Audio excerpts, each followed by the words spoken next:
Mr Speaker, my question is to the Minister for the Environment and Energy. Will the minister update the House on the government's action to guarantee affordable and reliable energy for hard-working Australians and businesses, including in my home state of Queensland? And how does this compare with alternative approaches? The Minister for the Environment and Energy.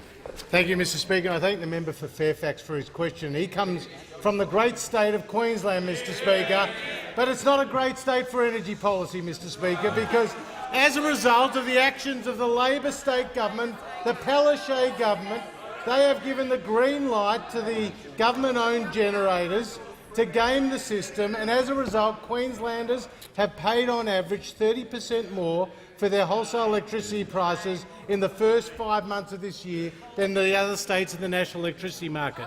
And it's been left to the Turnbull government to do the heavy lifting on energy policy, Mr Speaker. And through the National Energy Guarantee, we have delivered a credible, workable, practical policy that will deliver more reliable and affordable power, Mr Speaker. No subsidies, no taxes, no trading schemes, and it's been broadly welcomed by business, big and small, Mr Speaker, as being a way forward for this country. And it builds on the work that we've done in other areas of energy policy, passing legislation just a couple of weeks ago to stop the gaming by the networks of the poles and wires, Mr Speaker.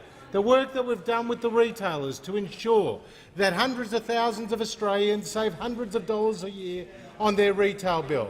And the work that we've done with the gas companies, Mr Speaker. As a result of the Prime Minister's intervention, we will not see a shortfall in the domestic market as was expected for 2018 and 2019.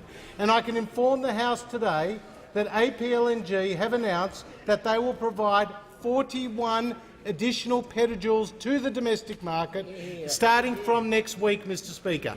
That's the equivalent of enough gas to power 2 million homes across New South Wales, an enormous amount of extra gas that has been delivered as a result of the Turnbull government's intervention. Now, Mr Speaker, it's been days since we've had a question from those opposite on energy. Days. Absolutely days. They've gone silent. The member for Port Adelaide's turned into the Marcel Marceau of Australian politics. The Leader of the Opposition said that when it comes to energy policy, time for talk is over. I didn't know that he'd take his own advice, Mr Speaker. I didn't know he'd take his own advice. And the reason being is he knows, under the Labor Party's policy, Australian households will be $300 a year worse off. Shame on the Labor Party. Shame on the Labor Party for their energy policy. It's time they realise that the way forward for this country to get reliable and affordable power is to listen to the experts, as they asked us to do, to give us a bipartisan consensus to ensure that the National Energy Guarantee becomes a reality. It's time the Labor Party got on board.